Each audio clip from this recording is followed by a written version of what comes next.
ಬೆಂಗಳೂರಲ್ಲಿ ಕೆಲಸ ಮಾಡ್ತೀವಿ. ನನ್ನೇ ಒಂದು ಮಾಧ್ಯಮಗೋಷ್ಠಿ ಮಾಡಿ ಸುದ್ದಿಗೋಷ್ಠಿ ಮಾಡಿ ಒಬ್ಬರು ನನ್ನ ಮೇಲೆ ಆರೋಪ ಮಾಡಿದ್ದಾರೆ, ನಾನು ಯಾರಿಗೂ ಪ್ರಾಣ ಬೆದರಿಕೆ ಹಾಕಿದ್ದೀವಿ ಅಂತ. ಆದರೆ ನನಗೆ ಅವ್ರು ಯಾರು ಹೇಳಿದಾರೋ ಅವ್ರ ಮುಖನೂ ಪರಿಚಯ ಇಲ್ಲ, ಅವ್ರು ನನಗೆ ಪರಿಚಯನೂ ಇಲ್ಲ. ಇದುವರೆಗೂ ನನ್ನ ಜೀವನದಲ್ಲಿ ಅವ್ರ ಜೊತೆ ನಾನು ಮಾತಾಡೂ ಇಲ್ಲ. ಇಂಥ ಸುಳ್ಳು ಆರೋಪ ಹೇಳಿ ಏನೋ ಒಬ್ಬರನ್ನ ಸುಮ್ಮನೆ ಮಾನಸಿಕವಾಗಿ ಹಿಂಸೆ ಕೊಡೋದು, ಅವ್ರನ್ನ ಒತ್ತಡಕ್ಕೆ ಒಳಗೆ ಮಾಡೋದು, ಇದೆಲ್ಲ ಮಾಡಿ ಎಲ್ರಿಗೂ ಒಂಥರ ಜನರಿಗೆ ಈ ಸಮಾಜದಲ್ಲಿ ಬದುಕೋದಕ್ಕೆ ಒಂದು ನಮ್ಮ ಸಂವಿಧಾನ ಕೊಟ್ಟಿರೋ ಹಕ್ಕನ್ನೇ ಕಸಿದ್ಕೊಳ್ತಾ ಇದ್ದಾರೆ.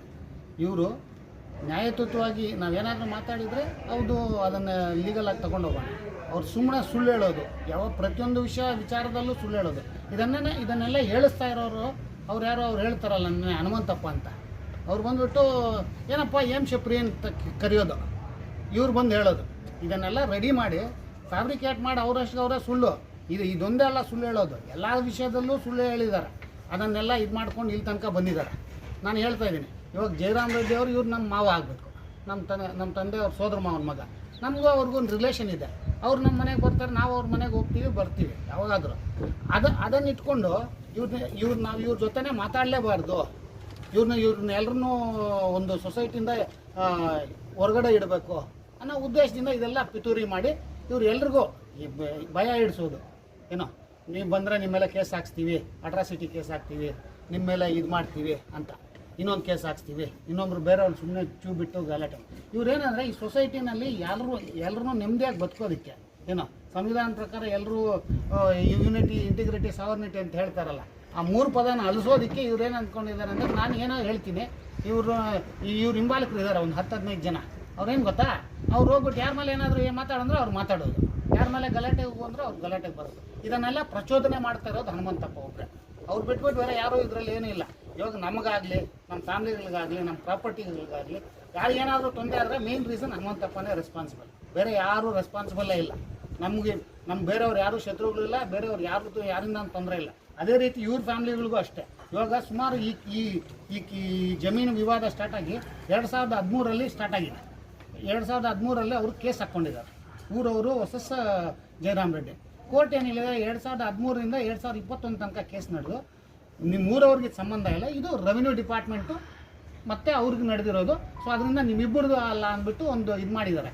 ಅದರಲ್ಲಿ ಇವ್ರು ಡಾಕ್ಯುಮೆಂಟ್ ಸಲ್ಲಿಸಿದ್ರು, ಯಾರು ಜಯರಾಮ್ ರೆಡ್ಡಿ ಅವರು. ಅದು ಹೆಚ್ಚು ಕಡಿಮೆ ಆರ್ಡರ್ ಆಗಿತ್ತು. ಇವ್ರೇನಾದರೂ ಜಯರಾಮ್ ರೆಡ್ಡಿ ಅವ್ರು ಮತ್ತೆ ಅಪೀಲ್ ಹೋದಾಗ ಕೋರ್ಟಲ್ಲಿ ಜಯರಾಮ್ ರೆಡ್ಡಿ ಅವ್ರದ್ದೇ ಸೂಟ್ ಶೆಡ್ಯೂಲ್ ಪ್ರಾಪರ್ಟಿ ಅಂತ ಹೇಳ್ಬಿಟ್ಟು ಡಿಕ್ಲೇರ್ ಮಾಡ್ತಾರೆ.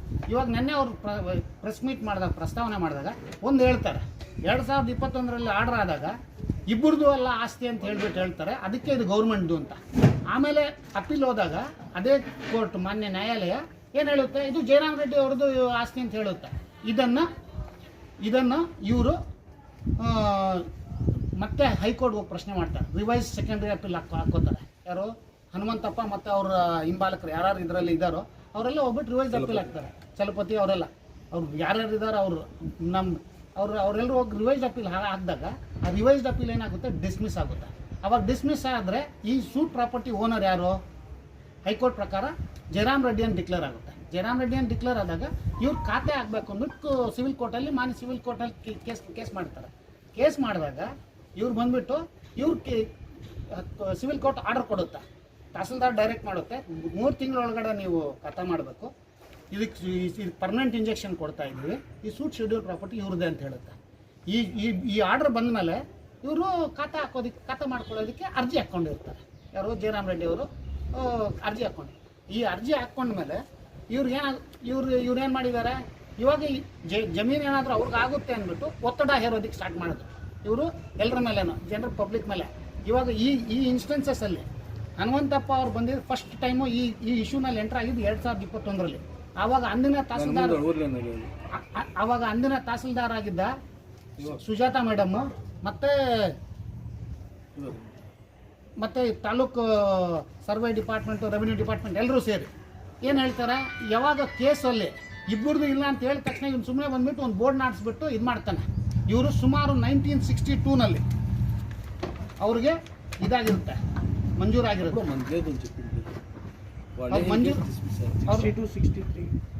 ಏನೋ ಅರ್ಥ ಆಯ್ತಾ? ಅವಾಗ ಇದಾಗಿ ಅವಾಗ 9/2 ಇರುತ್ತೆ, 9/2 9/10 ಇರುತ್ತೆ. ಅದನ್ನು ಮತ್ತೆ ರೀಸರ್ವೆ ಮಾಡಿದಾಗ 85/4 ಆಗುತ್ತೆ. ಇದನ್ನೆಲ್ಲ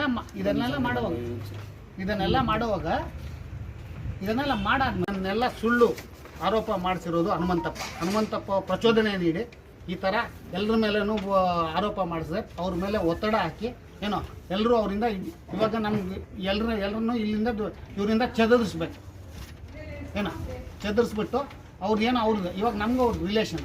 ನಾನು ಮಾತಾಡಬಾರ್ದೇನಪ್ಪ, ಇದು ನನ್ನ ಫಂಡಮೆಂಟಲ್ ರೈಟ್ ಅಲ್ವಾ, ನಾನು ಯಾರ ಜೊತೆ ಅದನ್ನು ಮಾತಾಡೋದು. ಸಂವಿಧಾನನೇ ನಮ್ಗೆ ಹಕ್ಕು ಕೊಟ್ಟಿದೆ.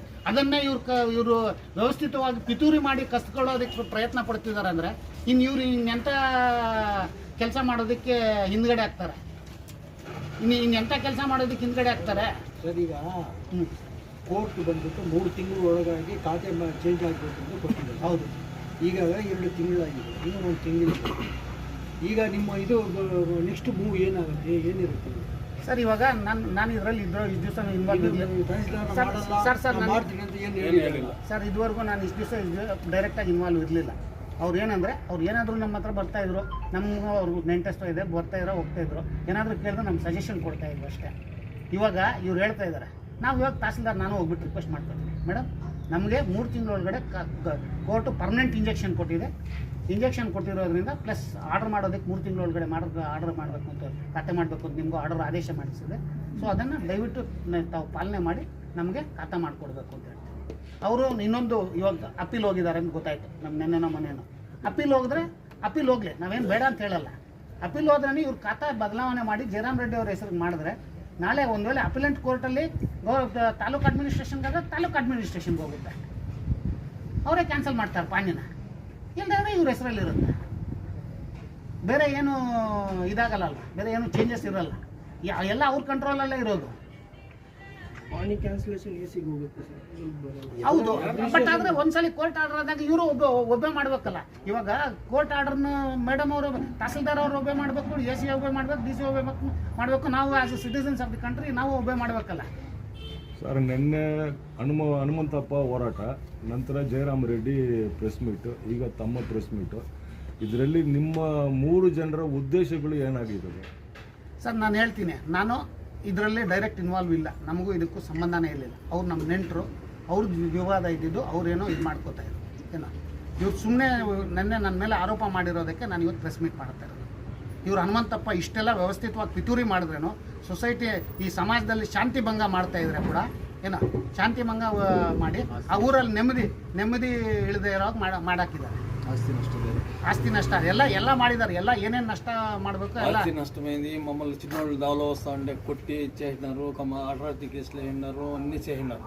ಇಷ್ಟೆಲ್ಲ ಮಾಡಿಕೊಂಡು ದೌರ್ಜನ್ಯ ದಬ್ಬಾಳಿಕೆ ನಡೆಸಿ ಏನೋ ಇವರು ದೌರ್ಜನ್ಯ ದಬ್ಬಾಳಿಕೆ ದುರ್ವರ್ತನೆ ತೋರಿ ಎಲ್ರಿಗೂ ಹಿಂಸೆ ಮಾಡಿದ್ದಾರೆ. ಅರ್ಥ ಆಯ್ತಾ? ಸೊ ಇವಾಗ ನನ್ನ ಕಂಟೆನ್ಷನ್ ಓನ್ಲಿ ಇಷ್ಟೇ. ಇಂಥ ತಪ್ಪು ಮಾಡೋರನ್ನೇ ನಾವು ಇದರಲ್ಲಿ ಎಲಿವೇಟ್ ಮಾಡಿಕೊಂಡು ಇದು ಮಾಡ್ತಾ ಇದ್ದಾರೆ. ನ್ಯಾಯ ಕಡೆ ತಾವೆಲ್ಲರೂ ನಿಂತ್ಕೊಂಡು ನಮ್ಗೆ ನ್ಯಾಯ ದೊರಕಿಸ್ಕೊಡ್ಬೇಕಾಗಿ ಹೇಳ್ತಾ ಇದ್ದೀವಿ. ಸರಿ ಸರ್, ಈಗ ನಿನ್ನೆ ಒಂದು 5 ಟ್ರ್ಯಾಕ್ಟರ್ ಜನ ನಿಮ್ಮ ವಿರೋಧವಾಗಿ ಬಂದಿದ್ದಾರೆ. ಸರಿ ಸರ್, ಒಳ್ಳೆ ಕ್ವಶನ್ ಕೇಳಿದ್ರಿ ಸರ್. గ్రూపులు పెట్టుకొని నేరు బిచ్చి తొడుకొని వచ్చింది ಸರ್. ಊರವ್ರು ಬಂದಿರೋದು ಒಂದು 40-50 ಜನನು ಬಂದಿರ್ತಾರೆ. ಕಾನೂನು ವಿರುದ್ಧವಾಗಿ ನಡ್ಕೋತಾ ಇದ್ದಾರೆ. ಅವ್ರ ಮೇಲೆ ಕಾನೂನು ವಿರುದ್ಧವಾಗಿ ಇದು ಮಾಡ್ಬೇಕಲ್ಲ. ಅವರು ಭಯಕ್ಕೆ ಬರ್ತಾ ಇದಾರೆ ಸರ್, ಭಕ್ತಿಯಿಂದ ಅಲ್ಲ, ಭಯಕ್ಕೆ ಬರ್ತಾ ಇದೆ. ನಮ್ಗೆ ಏನ್ ತೊಂದರೆ ಮಾಡ್ತಾನೆ ಇವನು, ಅದಕ್ಕೋಸ್ಕರ ಅವ್ರು ಬರ್ತಾ ಇದ್ದಾರೆ. ನಮ್ಮ ಕಿರ್ಕೊಳ್ಳ ಕೊಡ್ತಾನೆ ಅಂತ ಭಯದಲ್ಲಿ ಬಂದಿದ್ದಾರೆ. ನಮಗ್ ಕೊಟ್ಟಂಗೆ ನಮ್ಗೆ ಯಾರಲ್ಲಿ ಕೊಡ್ತಾನೆ ಇವನು, ಇವ್ರಿಗೂ ಕೊಡ್ತಾರೆ. ಬೇರೆಯವರು ದೂರ ಹೋದ್ರೆ ನಮಗೂ ಹೆಂಗ್ ತೊಂದರೆ ಮಾಡ್ತಾನೆ ಅಂತ ಒಂದು ಭಯದಿಂದ ಬರ್ತಾ ಇದ್ದೇನೆ, ಅಭಿಮಾನದಿಂದ ಬರ್ತಾ ಇಲ್ಲ. ಅಂದ್ರೆ ಇದು ಕಾಂಗ್ರೆಸ್ ವರ್ಸಸ್ ಬಿಜೆಪಿ ಅಂತ ಹೋಗುತ್ತಾ? ಇಲ್ಲ, ಅವರು ಏನ್ ಗೊತ್ತಾ, ಲೀಡರ್ ಆಗಿ ಹೋಗಿದ್ದ ನೀವು. ಬಿಜೆಪಿ ಅಲ್ಲ ಅಂತ ಹೇಳಿದ. ಇವರು ಒಂದು ಮಾತು ಕೊಟ್ಟಿದ್ದಾರೆ. ನನ್ನ MLAಗೆ ನಾವು ಸಪೋರ್ಟ್ ಮಾಡಿದ್ವಿ ಎಲೆಕ್ಷನ್ ಟೈಮಲ್ಲಿ, ಇವರು ಬಿಜೆಪಿ ಸಪೋರ್ಟ್ ಮಾಡಿದ್ರು, ನಾವು ಕೊಟ್ಟಿಲ್ಲ, ಅದಕ್ಕೆ ಕಿರಿಕಿರಿ ಕೊಡ್ತಾ ಇದ್ದಾರೆ ಅಂತ ಇವರು ಹೇಳಿದ್ರು. ಒಂದು ನಿಮಿಷ, ನಾನು ಅದ್ರ ಬಗ್ಗೆ ಮಾತಾಡ್ತೀನಿ. ಅವ್ರ ಅವತ್ತಿನ ಓಟ್ ವಿಚಾರ ಏನಿದೆಯೋ ಅವತ್ತು ಅವ್ರು ಮಾಡ್ಕೊಂಡಿರ್ತಾರೆ ಅಷ್ಟೇ, ಅಲ್ಲಿಗೆ ಮುಗೀತು. ಅದನ್ನು ಬಿಟ್ಟು ನಾವ್ಯಾರು ರಾಜಕೀಯವಾಗಿ ಇವ್ರು ಲೀಡರ್ಗಳೆಲ್ಲ, ಇವ್ರು ಯಾರು ರೆಗ್ಯುಲರ್ ಆಗಿ MLA ಹತ್ರನೂ ಬರಲ್ಲ. ನೀವು ನೋಡಿರ್ತೀರ, ರೆಗ್ಯುಲರ್ ಆಗಿ ಬರ್ತಾರೆ ಯಾರಾದರೂ. ತಾವು ದಯವಿಟ್ಟು ಪತ್ರಕರ್ತರು ನಿಮಗೆಲ್ಲ ಗೊತ್ತಿರುತ್ತೆ, ಯಾರೂ ಬರೋರಿಲ್ಲ, ಇಲ್ಲಿ ಯಾರೂ ಲೀಡರ್ ಇರಲಿಲ್ಲ. ಏನನ್ನ ಇನ್ನೊಂದು ವಿಚಾರ ಹೇಳೋದಕ್ಕೆ ಬಯಸ್ತೀನಿ. ಇಷ್ಟೆಲ್ಲ ಸೊಸೈಟಿನಲ್ಲೇ ಅಶಾಂತಿ ನೆಮ್ಮದಿ ಹಾಳು ಮಾಡಿ ಎಲ್ರಿಗೂ ಕಿರುಕುಳ ಕೊಡ್ತಾ ಇದ್ರಲ್ಲ ಹನುಮಂತಪ್ಪ, ಅವ್ರಿಗೆ ಪೊಲೀಸ್ ಇಲಾಖೆ ಆಗಲಿ ತಾಲೂಕು ಆಡಳಿತ ಆಗಲಿ ಅವ್ರಿಗೆ ಮುಂದಿನ ಕ್ರಮ ಏನು ಮಾಡಬೇಕೋ ಅವ್ರು ಕ್ರಮ ಮಾಡಿ ಈ ಥರ ಎಲ್ರಿಗೂ ಸೊಸೈಟಿನಲ್ಲಿ ವಿತ್ ಫಂಡಮೆಂಟಲ್ ರೈಟ್ಸ್ ಬಾಳೋದಕ್ಕೆ ಅನುಕೂಲ ಮಾಡಿಕೊಡ್ಬೇಕಾಗಂತ ನಾನು ತಹಸೀಲ್ದಾರ್ ಮೇಡಮ್ಗೆ ಮತ್ತು ಪೊಲೀಸ್ ಡಿಪಾರ್ಟ್ಮೆಂಟ್ ಅವ್ರಿಗೆ ಕೇಳ್ಕೊತಾ ಇದ್ದೀನಿ.